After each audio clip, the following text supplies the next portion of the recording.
अभी तक हमने क्या पढ़ा? अम्ल क्षार और लवण। अम्ल क्षार की परिभाषाएं पढ़ी, उन परिभाषाओं के अंदर हमने 3 संकल्पनाएं पढ़ी थी।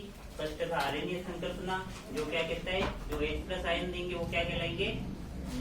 अम्ल, और जो H- आयन देंगे वो क्या कहलाएंगे? क्षार। इसके बाद में हमने ब्रांस्टेड-डोरी संकल्पना पढ़ी, उसमें क्या कहा, जो प्रोटॉन का दान करेंगे यानी प्रोटॉन दाता होंगे वे क्या कहलाएंगे? अम्ल, और जो प्रोटॉन ग्राही होंगे वो क्या कहलाएंगे? क्षार। थर्ड संकल्पना आई थी लुईस संकल्पना। लुईस संकल्पना के अंदर हमने बात की थी कि वे पदार्थ जो इलेक्ट्रॉन युग्म को ग्रहण करेंगे क्या कहलाएंगे? अम्ल, और वे पदार्थ जो इलेक्ट्रॉन युग्म को त्यागेंगे क्या कहलाएंगे? यही टॉपिक थे कल हमारे। आज हम पढ़ेंगे दैनिक जीवन में, या सिंपल सा पढ़ ले तो अम्ल और क्षार के गुण। अम्ल एवं क्षार के गुण।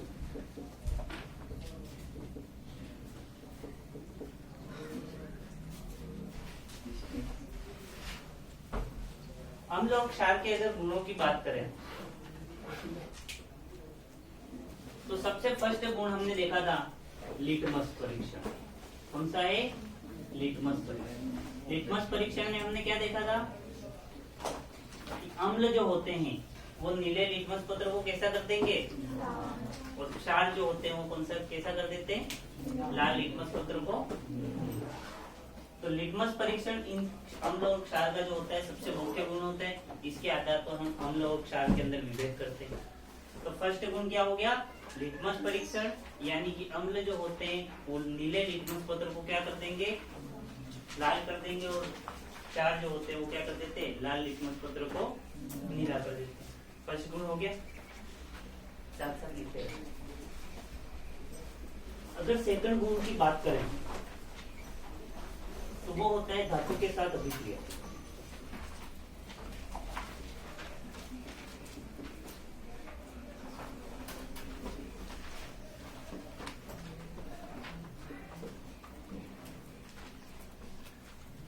धातु के साथ अभिक्रिया। तो जो अम्ल होते हैं, अगर अम्ल की अभिक्रिया हम धातु के साथ करवाएं, अम्ल प्लस धातु, अगर हम अम्ल की अभिक्रिया धातु के साथ करवाएं तो ये हाइड्रोजन गैस मुक्त करते हैं। कौन सी गैस मुक्त करेंगे? एग्जाम में आपको अभी मैं 5-6 गुण पढ़ाऊंगा, उनमें से आपको एग्जाम के अंदर कोई भी 2 गुण पूछे जा सकते हैं। सिंपल सा दे देगा अम्ल और क्षार के कोई 2 गुण लिख, तो आपको इन 5-6 में से ही लिखना है। फर्स्ट तो क्या हो गया? ये लिटमस परीक्षण वाला हो गया। नीले लिटमस पत्र को अम्ल क्या कर देंगे? लाल कर देंगे, जबकि क्षार जो होते हैं वो क्या करते हैं? लाल लिटमस पत्र को क्या करेंगे? दूसरा गुण है धातु के साथ अभिक्रिया। तो जब अम्ल की धातु के साथ अभिक्रिया की, धातु क्या चीज है वो पता है आपको? जो भी आवर्त सारणी में इस तरफ वाले तत्व आते हैं जिनपे भी प्लस अवस्था होती है, ऑक्सीकरण अवस्था, या सिंपल का है सोना चांदी, ये सब जानते हो, जिंक, सोडियम, ये सब चीजें क्या कहलाती है? धातु, जिनमें आघात वर्धनता और तन्यता होती है। 8वीं क्लास का टॉपिक है धातु क्या है, न धातु क्या है। कोई बात नहीं आया तो अम्ल की अगर जब धातु के साथ अभिक्रिया करवाई जाती है तो क्या होता है? क्या होता है? हाइड्रोजन गैस मुक्त होती है। कौन सी गैस मुक्त होती है? Hydrogen gas. यानी जब भी अम्ल की अभिक्रिया, किसी भी अम्ल की अभिक्रिया अगर धातु के साथ करवाई जाए तो कौन सी गैस मुक्त होगी? Hydrogen gas. हाइड्रोजन गैस मुक्त होगी। नेक्स्ट, धातु के साथ अभिक्रिया फर्स्ट तो अम्ल की होगी। एग्जाम्पल देखे हम, तो ये हमने अभिक्रिया करवा दी, एक अम्ल ले लिया सल्फ्यूरिक एसिड H2SO4, इसकी अभिक्रिया करवा दी हमने जिंक के साथ। इसके साथ करवाई, तो ये करवा दी जिंक के साथ, तो क्या हो जाएगा? H2, यानी कि एक तो हाइड्रोजन गैस क्या हो जाएगी? मुक्त हो जाएगी, हाइड्रोजन गैस बन जाएगी। 9th के अंदर सिंबल पढ़ाए थे, रासायनिक अभिक्रिया लिखने के नियम याद हो तो थोड़ा बहुत कुछ। रासायनिक अभिक्रिया लिखने के नियम, जिसमें अभिक्रिया में इस तरफ अभिकारक लिखते हैं, इस तरफ उत्पाद लिखते हैं, ये बताया था। उत्पाद और अभिकारक के मध्य में एरो का चिन्ह लगाते हैं। एक से अधिक अभिकारक होने पर उनके मध्य में धन का चिन्ह यानी प्लस का चिन्ह लगाते हैं। यदि गैस अवस्था निकल रही है तो ये इस तरह का चिन्ह लगाएंगे, और यदि अवक्षेप बन रहा है तो इस तरह का चिन्ह बने। ऐसे कुछ नियम पढ़ाए थे, अगर कहीं हल्के बहुत दिमाग में सेट हो तो। नहीं सेट हो कोई बात नहीं, अभी आपको इतना ही ध्यान रखना है, इसके बाद में वापस पढ़ेंगे। तो ये जो है ये गैस का चिन्ह है, जब भी ये चिन्ह यूज करेंगे, जब भी ये चिन्ह यूज कर रहे हैं मतलब क्या है कि वो जो यहाँ पे पदार्थ लिखा हुआ है वो गैस के रूप में ऊपर की ओर निकल जाएगा। तो यहाँ पर कौन सी गैस मुक्त हो रही है? Hydrogen gas. तो हमने यहाँ से हाइड्रोजन निकल लिया, सल्फ्यूरिक एसिड के साथ में किसकी अभिक्रिया करवाई? जिंक की। हमने हाइड्रोजन को निकाल लिया, तो अब बचेगा क्या? अरे हाइड्रोजन गैस निकल गई, अब क्या बचा? यहाँ से तो Zn बचा, ये Zn, और यहाँ से क्या बचा? SO4, ये क्या बन गया? ZnSO4। ये रिएक्शन इंपोर्टेंट कर दो। और एक आपके इसी के साथ में डायग्राम दिया हुआ है किताब के अंदर,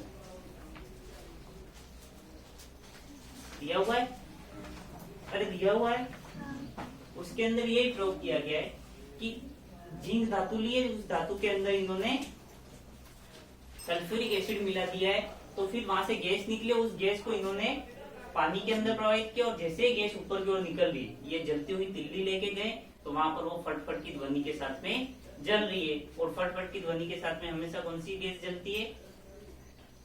हाइड्रोजन गैस। कौन सी जलती है? अब इसमें एक और टॉपिक इंपोर्टेंट है, ये आपके डायग्राम। ये डायग्राम कोर्स चेंज हुआ 3 साल हुए, तो कोर्स चेंज हुआ 3 साल हुए, ये आपके चौथा साल है, और तीनों साल के एग्जाम में ये डायग्राम आया है। 2018 में भी आया, 2019 में भी आया, 2020 में भी है। यानी जब से कोर्स बदला है, ये आपके कोर्स लगा है राजस्थान बोर्ड का, इस तब से ये डायग्राम एग्जाम में आया ही। हो सकता है इस बार वापस आ जाए, भले 1 नंबर का आया 2 नंबर का, लेकिन डायग्राम तीनों साल आया है, तो इस साल लास्ट है कोर्स का नंबर भी, तो हो सकता है ये डायग्राम पीछा नहीं छोड़े और इस साल भी आ जाए, तो इस डायग्राम को याद कर लेना। अब बात करते हैं, ये तो हमने देखा कि जब अम्ल की अभिक्रिया धातु के साथ करवाई जाती है, लिख लिया है आपने, जब अम्ल की अभिक्रिया धातु के साथ करवाई जाती है तो कौन सी गैस मुक्त होती है? Hydrogen gas. लिख दी ये लाइन ऊपर, इसके नीचे ये रिएक्शन लिख दो आप, रिएक्शन लिख दी। अब इसी के अंदर सेकंड पॉइंट की बात करें, तो जब क्षार की अभिक्रिया धातु के साथ करवाई जाती है, लिखना नहीं, जब क्षार की अभिक्रिया धातु के साथ करवाई जाती है तो अधिकांश क्षार जो होते हैं वो तो धातु के साथ कोई अभिक्रिया नहीं करते। फर्स्ट पॉइंट उठ के क्या आया कि अधिकांश जो क्षार होते हैं वो धातु के साथ कोई भी अभिक्रिया नहीं करते हैं, लेकिन जो क्षार करते हैं उनकी बात कर रहे हैं। कुछ क्षार ऐसे होते हैं जो धातु के साथ अभिक्रिया करते हैं और कौन सी गैस मुक्त करते हैं? Hydrogen gas. तो अधिकांश क्षार जो होंगे वो धातु के साथ अभिक्रिया नहीं करते हैं, लेकिन जो अभिक्रिया करते हैं वो कौन सी गैस मुक्त करेंगे? Hydrogen gas. तो चाहे अम्ल हो या क्षार हो, अगर धातु के साथ अभिक्रिया कर रहा है तो कौन सी गैस मुक्त करेगा? Hydrogen gas. ये बात दिमाग में बैठ गई? थर्ड गुण,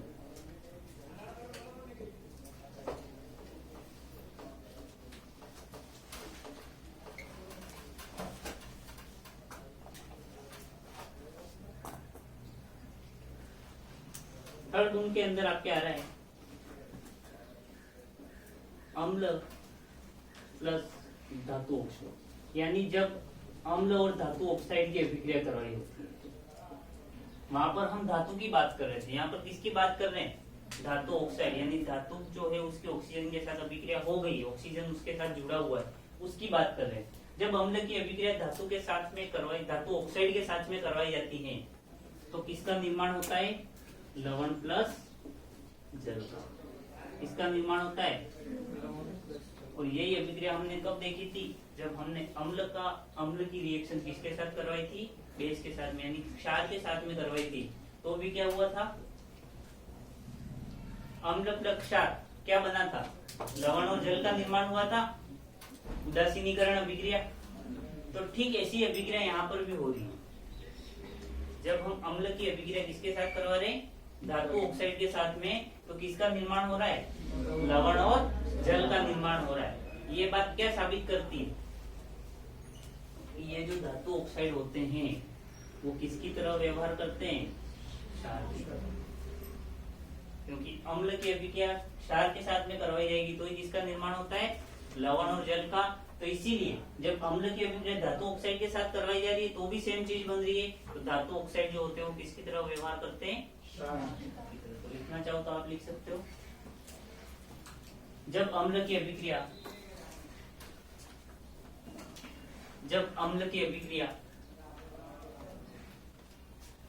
धातु ऑक्साइड के साथ करवाई जाती है, जब अम्ल की अभिक्रिया धातु ऑक्साइड के साथ करवाई जाती है तो लवण तथा जल का निर्माण होता है। तो लवण तथा जल का निर्माण होता है। अतः धातु ऑक्साइड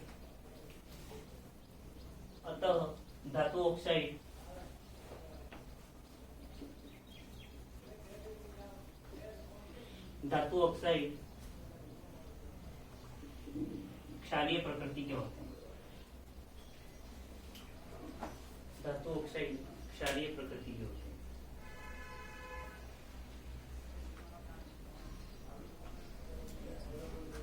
तो यहाँ से क्या बात हमारे सामने आई कि जब अम्ल की अभिक्रिया किसके साथ करवाई जा रही है? धातु ऑक्साइड के साथ में, तो किसका निर्माण हो रहा है? लवण और जल का। तो अतः क्या साबित हुआ? धातु ऑक्साइड जो होते हैं वो कौन सी प्रकृति के होते हैं? क्षारीय।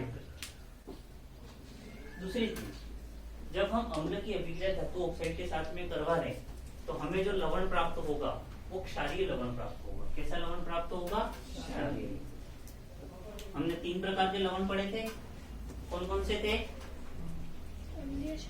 अम्लीय, क्षारीय और उदासीन। तो जब अम्ल की अभिक्रिया धातु ऑक्साइड के साथ करवाई जाएगी तो जो लवण प्राप्त होगा वो कैसा प्राप्त होगा?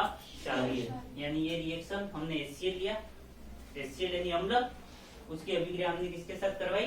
धातु ऑक्साइड। धातु यहाँ पर क्या है? कॉपर। धातु क्या है यहाँ पर? कॉपर। ऑक्साइड यानी ऑक्सीजन जुड़ गया साथ में, तो धातु ऑक्साइड, उसकी अभिक्रिया करवाई, हमारे क्या बना? एक तो जल बना, जल के अलावा जो बच गया वो हमने यहाँ पर लिख दिया। क्या बचा हमारे पास? CuCl2, copper chloride. और ये किस प्रकार का लवण होगा? क्षारीय लवण। कैसा लवण होगा? क्षारीय। तो समझ में आ गया। जब अम्ल की अभिक्रिया धातु ऑक्साइड, इस पार्ट से 1-1 नंबर के प्रश्न आते हैं, भले ये 4 नंबर का पार्ट है लेकिन इस पार्ट से हमेशा 1-1 नंबर के ही प्रश्न पूछेंगे। 1-1 नंबर के क्वेश्चन पूछे जाते हैं, इसलिए आपको ये रिएक्शन वगैरह याद रखनी। सिंपल सा पूछ लिया, एग्जाम में यही चीज दे दी कि जब अम्ल की अभिक्रिया धातु ऑक्साइड के साथ करवाई जाती है तो किसका निर्माण होता है, या धातु ऑक्साइड की प्रवृत्ति कैसी होती है। प्रश्न किसी भी तरह से पूछ सकता है, विज्ञान में यूं ही आएंगे, नंबर नहीं आते इसीलिए आता। या फिर ये पूछ लिया कि धातु ऑक्साइड की प्रवृत्ति या धातु ऑक्साइड की प्रवृत्ति क्षारीय होती है, सिद्ध कीजिए। 1 नंबर के अंदर तो आपको सीधा लिख देना है, जब अम्ल की अभिक्रिया धातु ऑक्साइड से करवाई जाती है तो लवण और जल का निर्माण होता है, अतः इनकी प्रवृत्ति कैसी होती है? क्षारीय होती है। ये एग्जाम्पल आपको लिख देना है। नेक्स्ट, जब हम क्षार की अभिक्रिया अधातु ऑक्साइड से करते हैं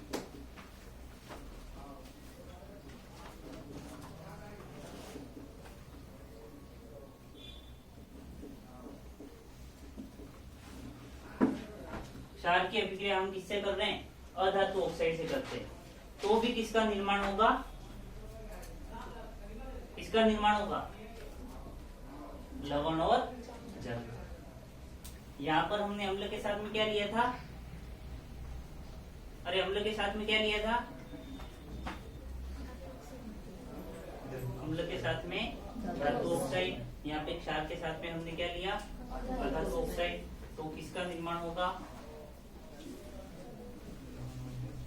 लवण और जल का निर्माण।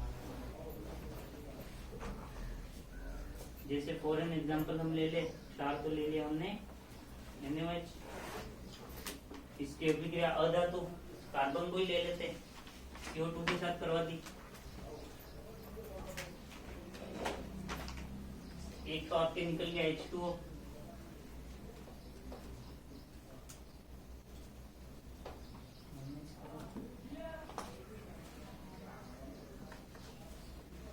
H2 वो निकला, बचा क्या Na2CO3, यही बचा। NOH क्या है, NOH क्या है, NOH क्या है, क्षार। अरे क्षार के एग्जाम्पल लिखे, प्रबल क्षार के अंदर भी लिखवाया, आरएनएस के अंदर भी अम्ल क्षार आया, खाली परिभाषा उसके अंदर भी NOH एग्जाम्पल लिखवाया। और उससे पहले अम्ल और क्षार के जो आपको सामान्य परिभाषा लिखवाई थी उसके अंदर भी क्षार के अंदर NOH का एग्जाम्पल लिखवाया। इसके बाद भी पूछ रहा हूँ कि NOH क्या है, रामजल। अब यहाँ पे NOH क्या है, क्षार। CO2 क्या है, C कार्बन। कार्बन क्या होता है, अधातु। कार्बन धातु होता है, नहीं होता है। कार्बन क्या होता है, अधातु। अधातु के साथ में ऑक्सीजन जुड़ा तो ये क्या हो गया, अधातु का ऑक्साइड। तो अधातु ऑक्साइड लिया हमने यहाँ पर, ये अधातु ऑक्साइड। रिएक्शन करवाई तो क्या निकला, एक तो जल निकला, ये जल। एक क्या निकला, लवण, ये लवण। तो जब क्षार की अभिक्रिया हमने अधातु ऑक्साइड से करवाई तो किसका निर्माण हुआ, लवण और जल का निर्माण हुआ। अब इसमें ये बात क्या साबित करता है कि जब क्षार की अभिक्रिया हमने अधातु ऑक्साइड से करवाई तो लवण और जल का निर्माण हुआ। इससे क्या साबित होता है कि अधातु ऑक्साइड की प्रकृति कैसी होती है,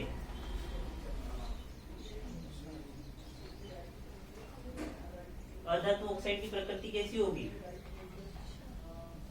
अरे कौन दो चीजें रिएक्शन करती है तो लवण और जल का निर्माण होता है, अम्ल और क्षार। दिमाग में ये बात बैठा है, जब अम्ल और क्षार आपस में अभिक्रिया करेंगे तो ही किसका निर्माण होगा, लवण और जल का।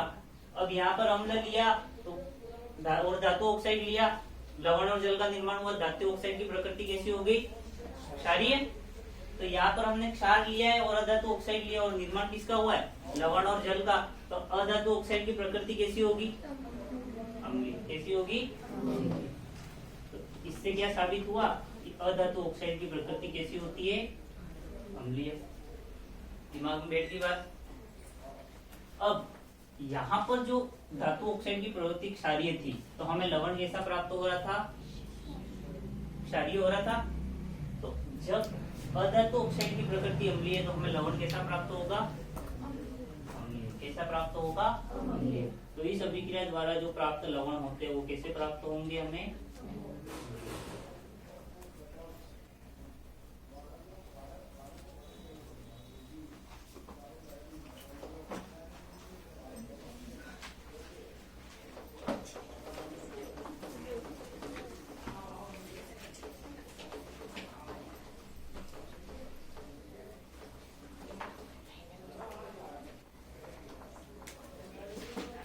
बात करें हम उदासीनीकरण अभिक्रिया की।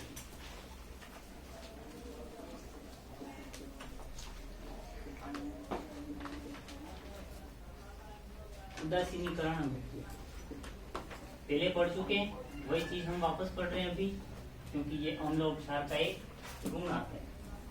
तो उदासीनीकरण अभिक्रिया ये कहती है कि जब भी अम्ल और क्षार आपस में अभिक्रिया करते हैं तो किसका निर्माण करेंगे, लवण और जल तथा लवण का निर्माण करते हैं। तो उदासीनीकरण अभिक्रिया का मेन पॉइंट हमारे पास क्या आ गया कि जब भी अम्ल और क्षार आपस में अभिक्रिया करते हैं तो किसका निर्माण होगा, लवण प्लस जल। ये बात दिमाग में बैठा लेना। इस पार्ट के अंदर है, अभी तो कुछ नहीं, छठे पार्ट में आया तो मैं आपको पढ़ाऊंगा उदासीनीकरण अभिक्रिया, डायरेक्ट लिखूंगा यही चीज, अम्ल और क्षार, लवण और जल का निर्माण हुआ, छठे पार्ट के अंदर है आपके। तो अम्ल और क्षार की अभिक्रिया एग्जाम्पल लिया था, क्या दिया था एग्जाम्पल, अम्ल कौन सा लिया था हमने, HCl, तो हमने ये ले लिया HCl। क्षार कौन सा लिया था, NaOH। कोई भी क्षार ले सकते हैं, ऐसा जरूरी नहीं है कि आप NaOH ही लो, लेकिन ये क्या है, नॉर्मल रिएक्शन है, इसलिए रिएक्शन को याद कर लें। आप कोई भी अम्ल ले तो HCl की जगह सल्फ्यूरिक एसिड भी ले सकते हो। क्षार है तो आप कैल्शियम ऑक्साइड भी ले सकते हो, कैल्शियम हाइड्रोक्साइड भी ले, आपकी इच्छा अनुसार जो भी लेना चाहो ले सकते हो, लेकिन ये सबसे सिंपल रिएक्शन है इसलिए हम इसको लेते हैं। तो किसका निर्माण हुआ था, एक तो लवण, यानी क्या बना था लवण, NaCl, और बाकी क्या रह गया था, तो ये भी इनका क्या है मुख्य लक्षण। ये कुछ गुण थे, आपको कोई भी 2 गुण याद कर लेने, या हो सकता है इनमें से अगर 1 नंबर का कोई प्रश्न पूछा जाए कि उदासीनीकरण अभिक्रिया लिखे, या धातु ऑक्साइड की प्रकृति कैसी होती है सिद्ध कीजिए, अधातु ऑक्साइड की प्रकृति कैसी होती है सिद्ध कीजिए, तो ये घर जाके आप रेगुलर पढ़ते रहोगे तो याद रहेगा। फिर 4 दिन का इकट्ठा हुआ और पढ़ोगे बरखा तो याद नहीं रहेगा।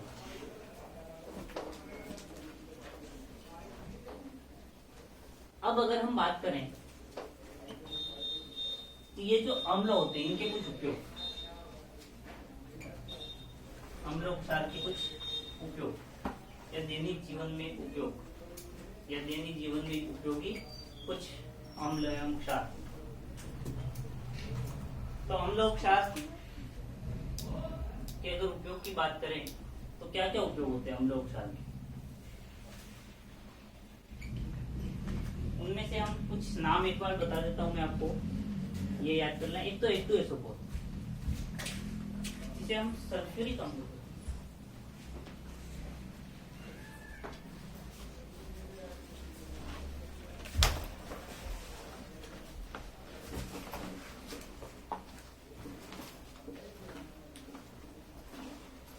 कौन सा अम्ल कहते हैं,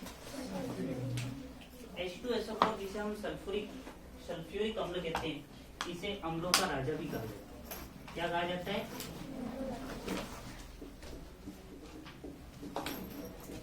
यानी king of acid, king of acid किसे कहा जाता है, सल्फ्यूरिक अम्ल। एक चीज आती है एक्वा रेजिया,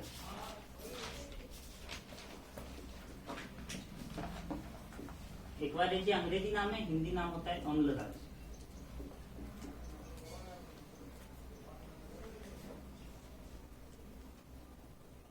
इस अम्लराज में क्या होता है, 2 चीजें मिली होती है। कौन कौन सी चीजें मिली होती है, 2। एक तो होता है HCl, 9th में ये भी पढ़ाया था पर याद कर रहे हो, इसलिए कहते हैं 9th में थोड़ा ढंग से पढ़ लो, इम्पोर्टेंट टॉपिक। तो अम्लराज के अंदर कौन कौन सी 2 चीजें मिली होती है, एक तो HCl, एक HNO3।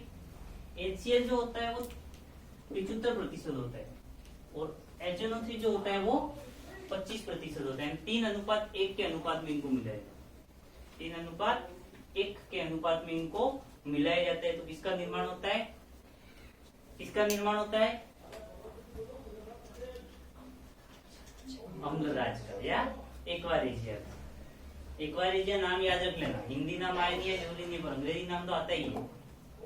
तो एक्वा रेजिया का निर्माण कब होता है, जब 3 बूंद HCl और 1 बूंद किसकी मिलाई जाए, HNO3 की मिलाई जाएगी, किसका निर्माण होगा, एक्वा रेजिया का। समझ गए, अरे समझ गए।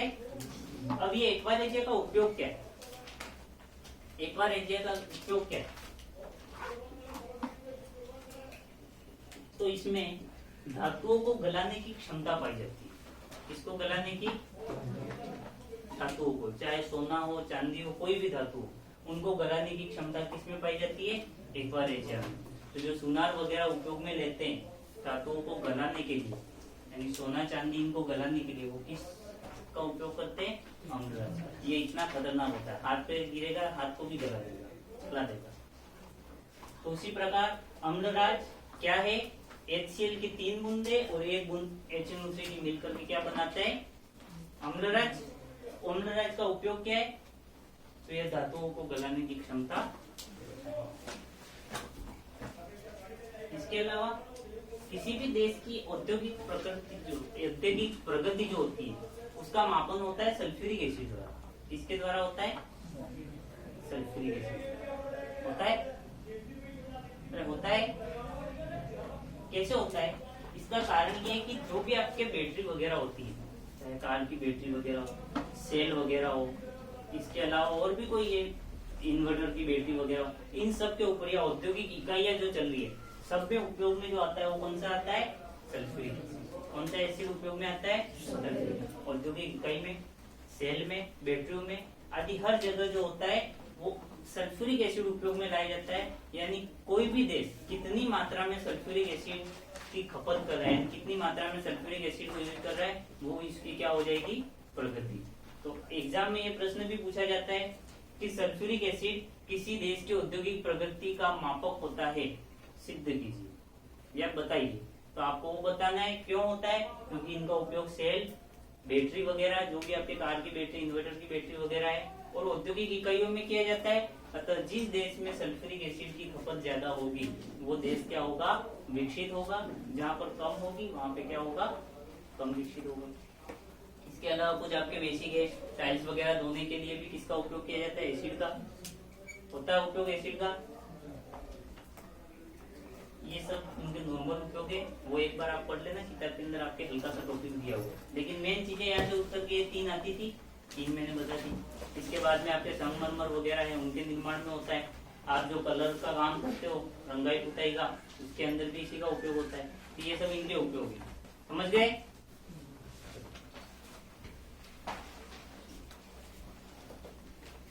अब बात करते हैं हम पीएच की।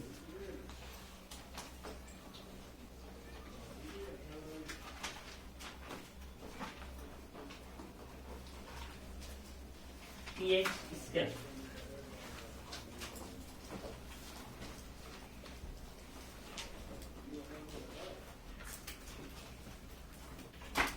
पीएच स्केल, पी स्मॉल है, एच कैपिटल लिखा है, उसी से देख लो। तो आप लिखो, वो भी ध्यान रखो, पी को क्या लिखोगे, स्मॉल लेटर में, और एच कौन सा लिखोगे, कैपिटल लेटर।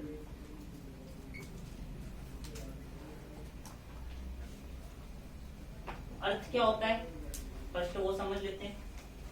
पी का मतलब होता है पावर, और मतलब की शक्ति, सामर्थ्य। एच मतलब होता है हाइड्रोजन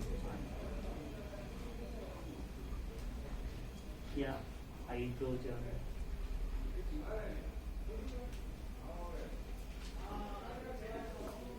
हाइड्रोजन आयन। तो पावर ऑफ हाइड्रोजन आयन क्या कहलाता है, आपके पीएच। तो उसी हाइड्रोजन आयन की जो पावर है, सामर्थ्य है, उसको मापने वाला जो स्केल होता है वो क्या कहलाता है, पीएच स्केल। या हम सिंपल भाषा में कहें तो अम्ल और क्षार की सामर्थ्य मापने वाले स्केल को हम क्या कहते हैं, क्या कहते हैं, पीएच स्केल। पीएच स्केल की अगर आविष्कार की बात करें तो 1909 में किया था, और किसने किया था, सोरेनसन।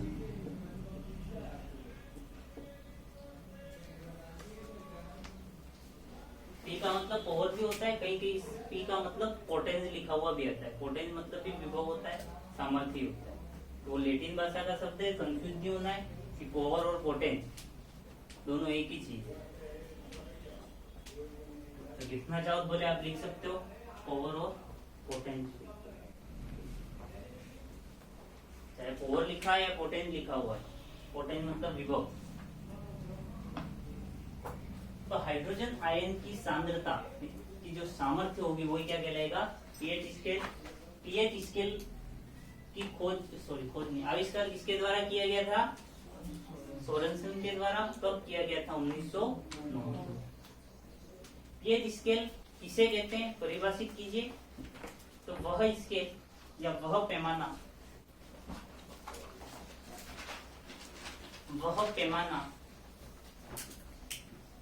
जिसकी सहायता से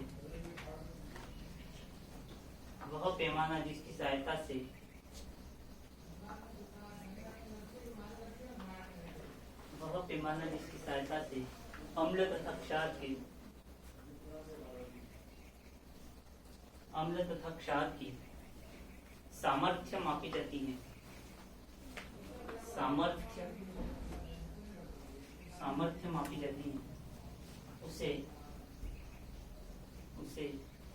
पीएच स्केल कहते हैं।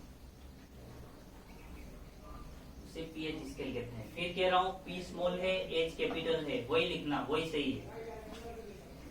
यानी आप जो लाइन लिख रहे हैं, ये आपकी लाइन होती है, उस लाइन में आपको कैसे लिखना है, ये पी तो यहाँ पे लिखोगे और एच क्यों लिखोगे।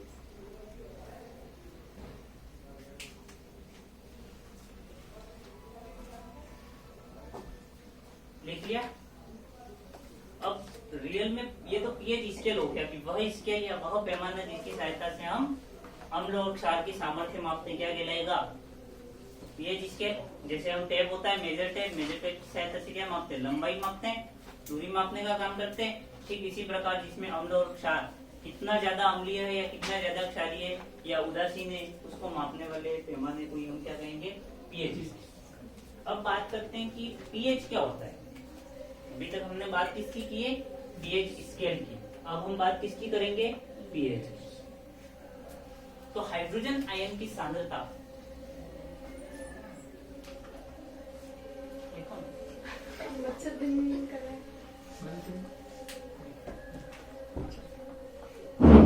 हाइड्रोजन आयन की सांद्रता के ऋणात्मक लघुगुणक, हाइड्रोजन आयन की सांद्रता के ऋणात्मक लघुगुणक,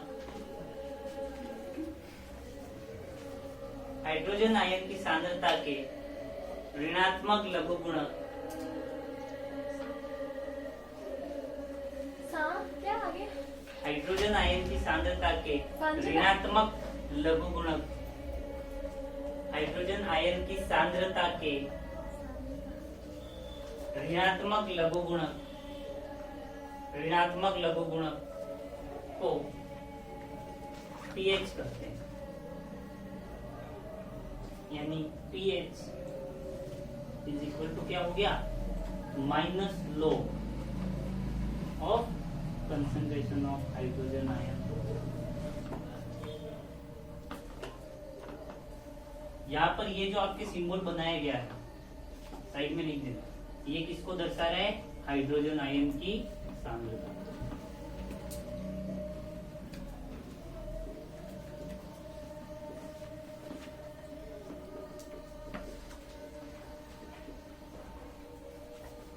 तो pH इज इक्वल टू क्या हो गया आपके? Minus log concentration of hydrogen ion. ये लिख दो।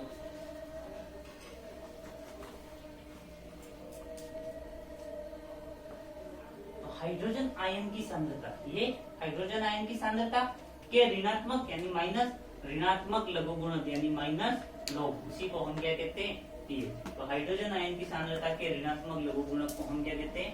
pH। अब अगर हम जल की बात करें तो जल के विलयन की बात करें तो उसमें हाइड्रोजन आयन की जो सांद्रता होती है वो पाई जाती है 1 गुणा 10 की घात -7। कितनी पाई जाती है? 1 गुणा 10 की घात -7। ठीक उतनी H+ की पाई जाएगी, ठीक उतनी किसकी पाई जाएगी? OH- की। H+ और OH- से मिलकर बना होता है। उसकी जो सांद्रता पाई जाती है जल के अंदर, शुद्ध जल में, यूं लिखना चाहो तो आप लिख सकते हो, शुद्ध जल में हाइड्रोजन आयन की सांद्रता जो होती है वो कितनी पाई जाती है? 1 गुणा 10 की घात -7 पाई जाती है।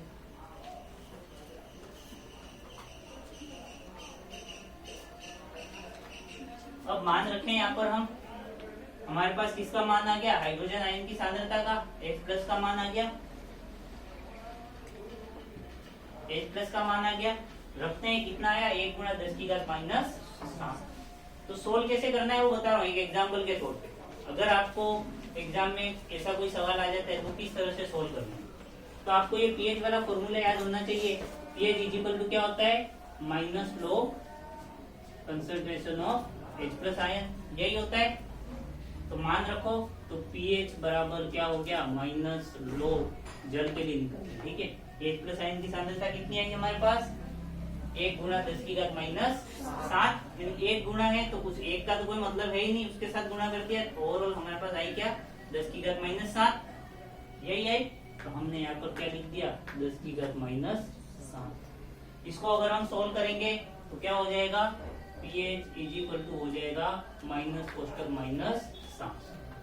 आपको सिंपल से log के अंदर आपके 10 की घात में जो भी संख्या होती है, ये log का नियम है, 10 की घात में जो संख्या है वो सीधी की सीधी आ जाएगी।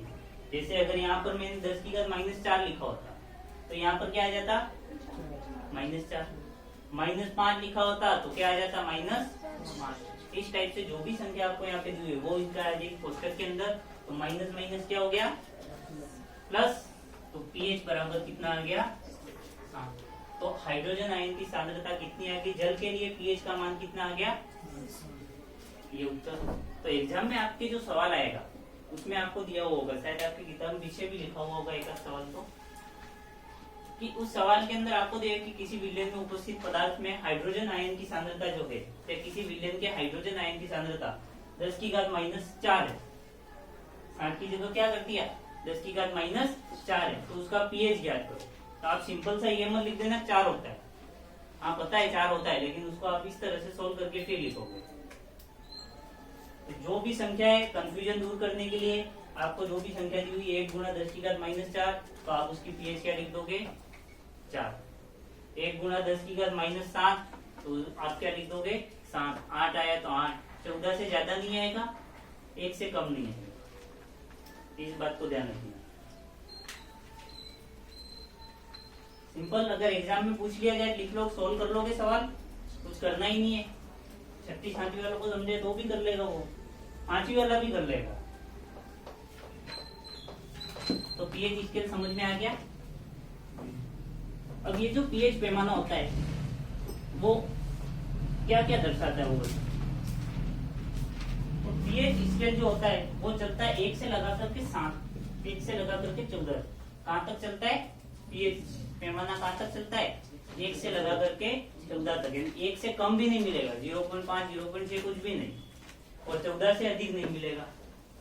तो पीएच पैमाना कहाँ से कहाँ तक चलता है 1 से लगा करके 14 तक चलता है। अब यदि पीएच स्केल का मान 1 से लगा करके 6.9 के बीच में हो तो वो क्या कहलाएगा अम्लीय। क्या कहलाएगा, यदि पीएच का मान 1 से लगा करके कहाँ तक है 6.9 तक, तो वो क्या कहलाएगा पदार्थ अम्लीय।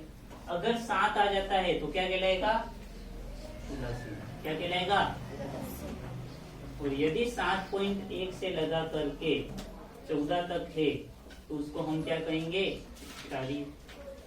या सिंपल आप लिखना चाहो तो 1 से 7 तक अम्लीय, फिक्स 7 होगा तो क्या कहलाएगा उदासीन, और 7 से 14 होगा क्या कहलाएगा क्षारीय। कंफ्यूजन दूर करने के लिए आप सिंपल सा ये भी लिख सकते हो। तो 1 से 7 तक अम्लीय, फिक्स 7 आया तो उदासीन, और 7 से 14 के बीच में होगा क्या कहलाएगा क्षारीय। तो कोई पूछे कि कोई भी पदार्थ उदासीन कब होगा, तो 7 पर होगा, 0 पर होगा, ये मत कहना। किसी भी पदार्थ का पीएच कितना होगा तो वो उदासीन होगा, तो आप क्या लिखोगे 7। 0 मत लिखना, क्योंकि आधे यही कंफ्यूजन में रहते हैं। उदासीन कब होगा 0 होगा तब, वो 0 नहीं लिखना है आपको, 7 लिखना है।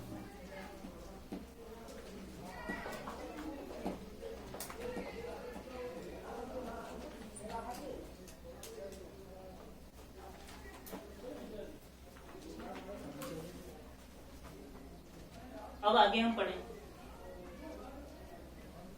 दैनिक जीवन में उपयोगी कुछ पदार्थ की बात करें, अम्ल के उपयोग, अम्लोक्षार। उसके अंदर आपको 5 टॉपिक पढ़ने हैं। 5 टॉपिक पढ़ने कौन कौन से हैं। फर्स्ट से उधर में अम्ल था, याद नहीं हो रहा है,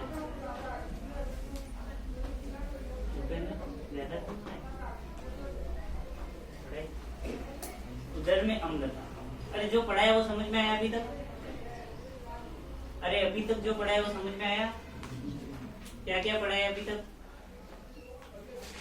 अम्लोक्षार के गुण, उसके अंदर हमने देखे थे उदासीनीकरण प्रक्रिया देखी, धातु ऑक्साइड होती है उनकी प्रवृत्ति कैसी होती है क्षारीय, अधातु ऑक्साइड की प्रवृत्ति कैसी होती है अम्लीय।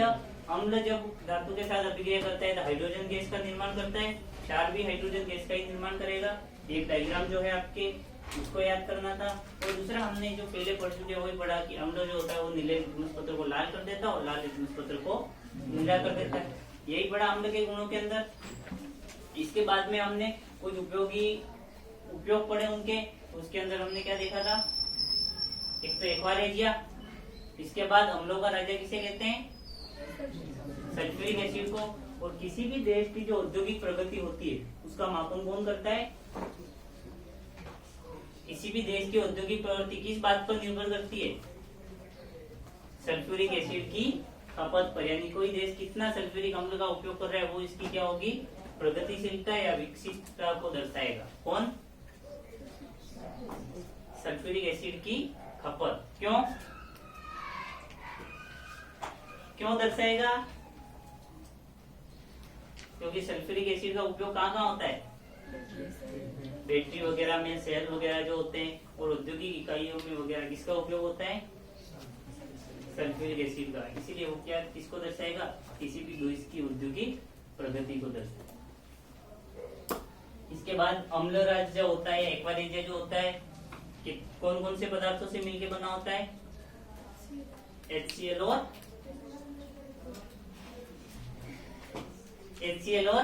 HNO3। HCl कितनी मात्रा में होता है, 3 गुना मात्रा में, और HNO3 1, यानी 3:1 में मिले होते हैं। कौन कौन, HCl और HNO3। समझ गए?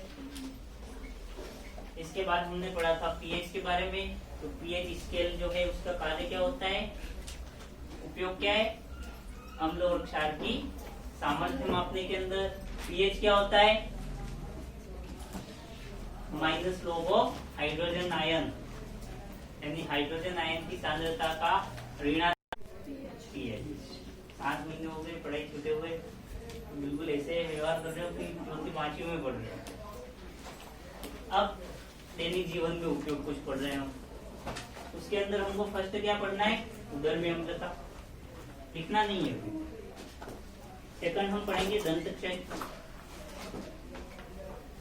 थर्ड पढ़ेंगे कीटों के डंक में।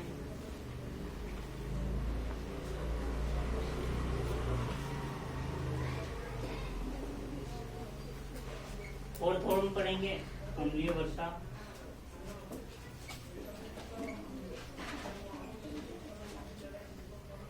और लास्ट हमको पढ़ना है मृदा में अम्लीय।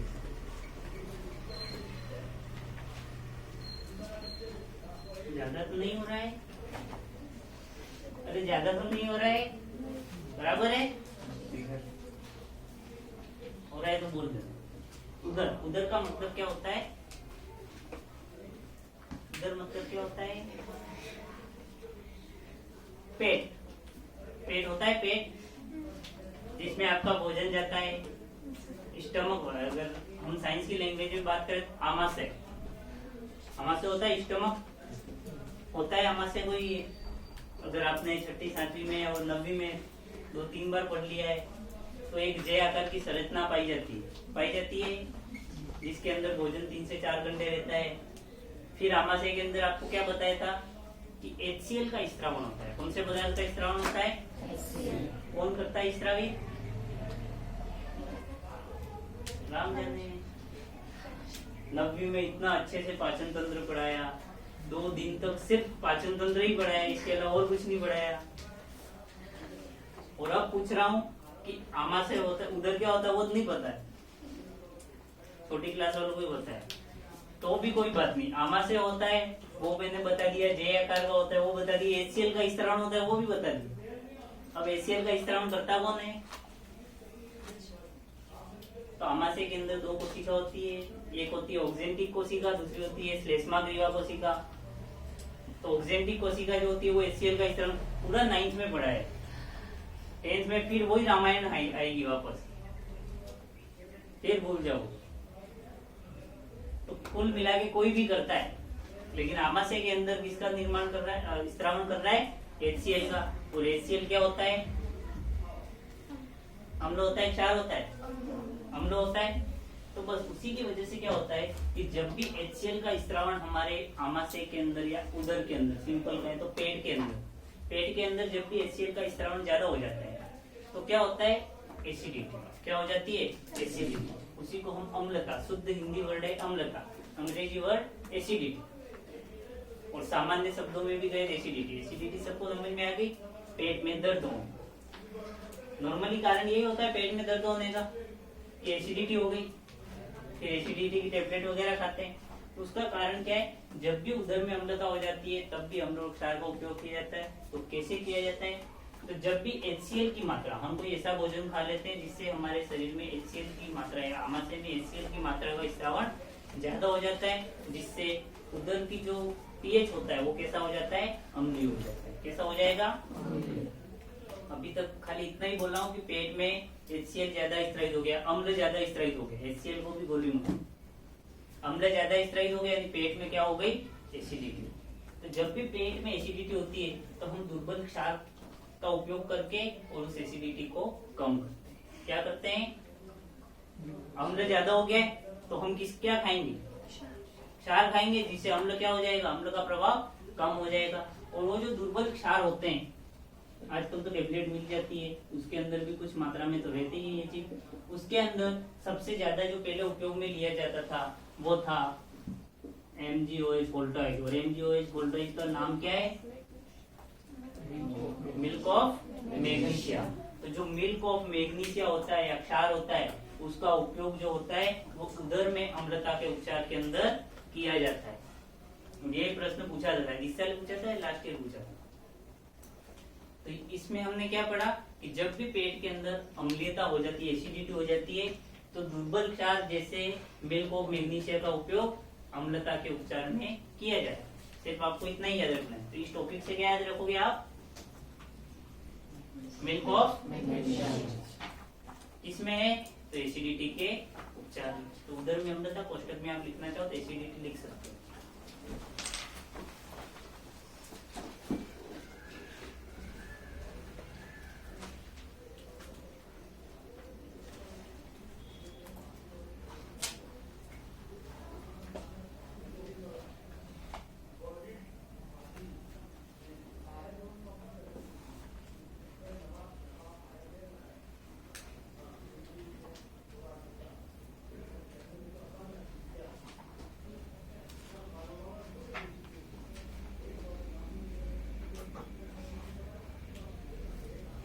नेक्स्ट है आपके दंत क्षय।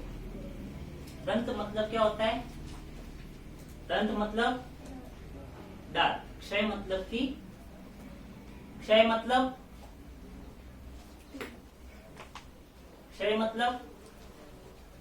नष्ट होना।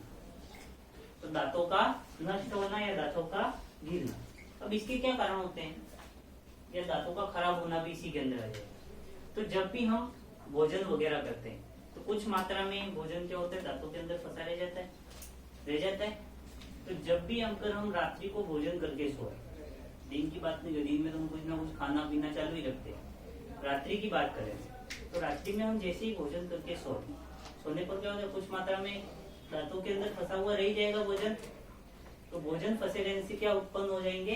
बैक्टीरिया उत्पन्न होंगे, बैक्टीरिया, और वो वातावरण कैसा कर देंगे? अम्लीय। और अम्लीय वातावरण करने से फिर दांत क्या होते हैं? धीरे धीरे गिर जाते हैं और दांतों पे पीले रंग की परत जम जाती है, वो दांत धीरे धीरे गिरने लग जाएंगे। उसी को हम क्या कहते हैं? दंत क्षय। इसलिए डॉक्टर द्वारा जो होता है वो क्या कहा जाता है कि रात्रि के समय आप अगर भोजन कर रहे हैं तो भोजन करने के बाद ब्रश करके सोया करें। उसका कारण क्या है? इस दंत क्षय से बचाव के लिए। तो दंत क्षय क्या है, समझ में आ गया? रात्रि के समय भोजन करने से क्या होता है, कुछ मात्रा में भोजन हमारे शरीर के अंदर रह जाता है। वो भोजन रहने से क्या होगा? बैक्टीरिया उत्पन्न होंगे, जिससे मुंह का वातावरण कैसा हो जाएगा? अम्लीय, जिससे दांत क्या गिरने की संभावना रहती है। समझ गए? अगर पूछ रहे दंत क्षय तो लिख लोगे। इसके लिए उपचार क्या है? रात्रि को ब्रश करके। कीटों के डंक में तो कुछ कीट होते हैं, तो कीट जैसे ही हमारे शरीर में काटते हैं सूजन आ जाती है। उसका कारण ये रहता है कि इन कीटों के डंक जो होता है उसके अंदर अम्ल पाया जाता है। क्या पाया जाता है? जैसे आप लाल चींटी जो होती है उसके डंक के अंदर होता है फॉर्मिक एसिड। कौन सा एसिड होता है? 1 नंबर में पूछा जा सकता है कि लाल चींटी के डंक में कौन सा एसिड पाया जाता है? तो कौन सा एसिड पाया जाता है? फॉर्मिक एसिड, लाल चींटी के डंक में।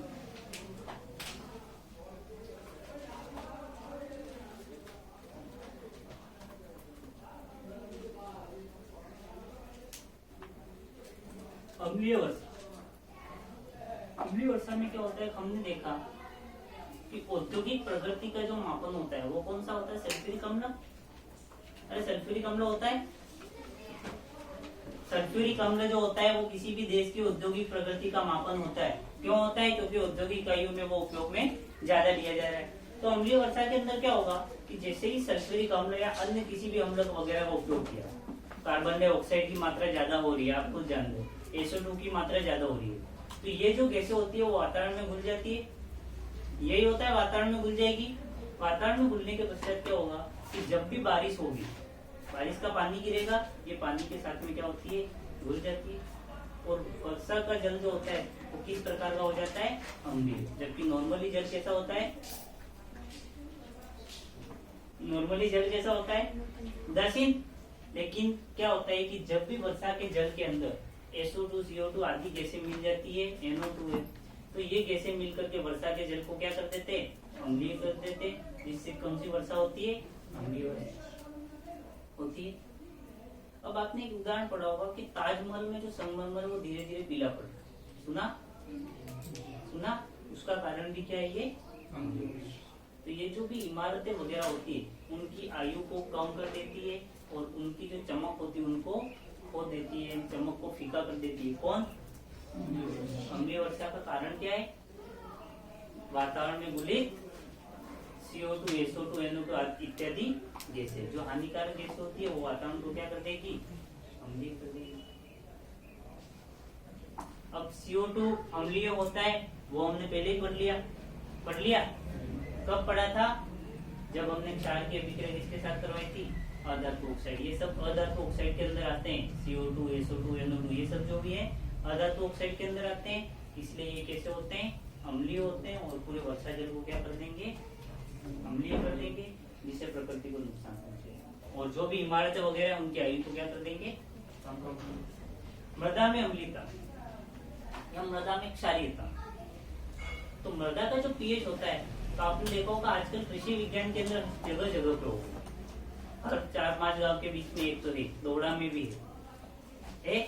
उस कृषि विज्ञान केंद्र के अंदर होता क्या है कि आप एक हेल्पलाइन नंबर भी चलेंगे, उसके अंदर आप आपकी खेत की मिट्टी ले जाइए, मिट्टी की वो जांच करेंगे, उसका pH क्या है, उसके आधार पे आपको कहेंगे कि आप ये फसल बोलो। ये सिस्टम चलने लगे। इस तरफ कम है, बाकी के राज्यों में काफी ज्यादा चल रहा है। तो नॉर्मली होता है क्या है कि मृदा में जो अम्लीयता होती है उसके मापन से किस प्रकार की फसल उस मिट्टी के लिए उपयुक्त रहेगी इसका पता लगता है। तो मृदा में अम्लीयता, ये चीजें मृदा की अम्लीयता माप कर क्या करेंगे? फसल कौन सी बोनी है, इसकी पैदावार अच्छी होगी, इस बारे में जानकारी प्राप्त।